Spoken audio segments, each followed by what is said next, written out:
On connaît tous, ou presque, l'histoire de Dulcarnain, ce roi légendaire du Coran qui aurait voyagé jusqu'aux confins du monde. Mais et si ce grand voyage n'était pas du tout une question de géographie? On va explorer ensemble une perspective qui pourrait bien tout changer. C'est là que tout se joue en fait. Est-ce qu'on parle d'une expédition littérale, carte en main jusqu'au bout du monde, ou est-ce que l'histoire nous parle plutôt d'une mission pour désamorcer une crise sociale majeure? C'est la question qu'on va creuser. Alors, pour bien comprendre, il faut revenir au texte lui-même, dans la sourate Al-Kahf. Tout commence par ce fameux voyage qui a fait couler tellement d'encre depuis des siècles. Ce verset, c'est vraiment la clé de voûte de toute l'interprétation traditionnelle. Cette image puissante du soleil qui plonge dans une source boueuse a poussé d'innombrables commentateurs à chercher un lieu physique, un vrai point sur une carte. Et donc, pendant longtemps, l'idée dominante, c'était que Dulcarnain avait voyagé jusqu'à l'extrême ouest du monde connu. Mais et si les mots eux-mêmes nous racontaient une toute autre histoire? Et c'est là vraiment que ça devient passionnant. Si les termes qui semblent décrire un lieu étaient en réalité des marqueurs de temps. Prenez l'expression Maghrib esh-Shams. Bien sûr, ça peut vouloir dire l'ouest, le lieu où le soleil se couche. Mais dans le langage de tous les jours, ça désigne avant tout le moment, le coucher du soleil. Si on dit on se voit au Maghrib, on ne donne pas rendez-vous à l'autre bout du monde, n'est-ce pas? On fixe un rendez-vous à une heure précise. Ok, alors si Maghrib c'est le moment et pas le lieu, qu'est-ce que c'est que cette fameuse source boueuse, cette Ain Hamia? Ici, l'idée c'est que c'est une métaphore. En arabe, la racine du mot hamiya peut évoquer la chaleur intense, la colère, l'effervescence.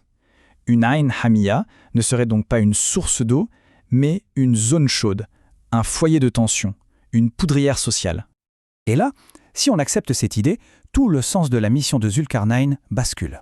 Le choix qui s'offre à lui devient tout à coup beaucoup plus clair. Il arrive donc dans cette zone chaude et il reçoit une directive divine. Il doit se positionner en arbitre face à la situation qu'il découvre. En gros, deux options, punir ou agir avec bonté. Et sa réponse, elle est d'une clarté incroyable. Il ne divise pas les gens en fonction de leurs convictions intimes. Non, il établit une ligne de démarcation basée sur des actions sociales concrètes. D'un côté, l'oppression, et de l'autre, une action bien particulière. Et voilà le cœur du problème.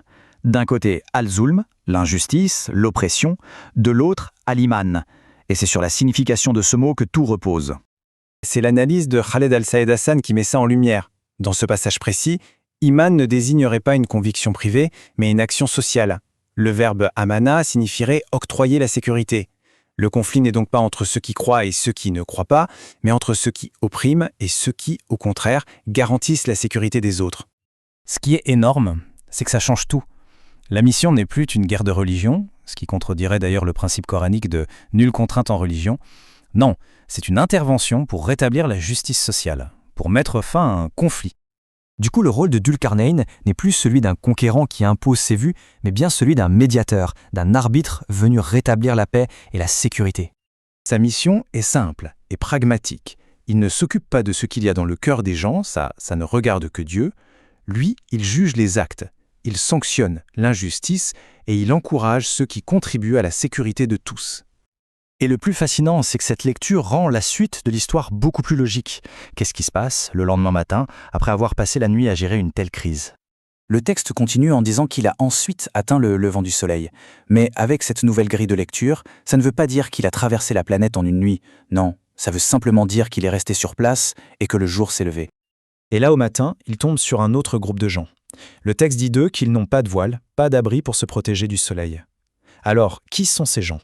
La connexion est limpide. Ces gens sans abri ne sont pas une peuplade primitive. Ce sont les conséquences humaines directes du conflit de la veille. Ce sont des réfugiés, des déplacés, les victimes de l'oppression que Dulcarnain est venu juger. Bon, alors, qu'est-ce qu'on retient de tout ça au final? Eh bien, cette histoire, qui pouvait sembler être un récit de voyage quasi mythologique, se transforme en une leçon très concrète de justice sociale. Le véritable voyage n'est pas à travers le monde, mais au cœur des problèmes de la société. Et ça nous laisse avec une question assez vertigineuse. Si, dans ce contexte, le mot iman signifie agir pour la sécurité des autres, comment est-ce que ça pourrait changer notre lecture d'autres textes? Et si la foi, avant d'être une conviction personnelle, était d'abord et avant tout une action concrète pour bâtir un monde plus sûr? Voilà de quoi réfléchir.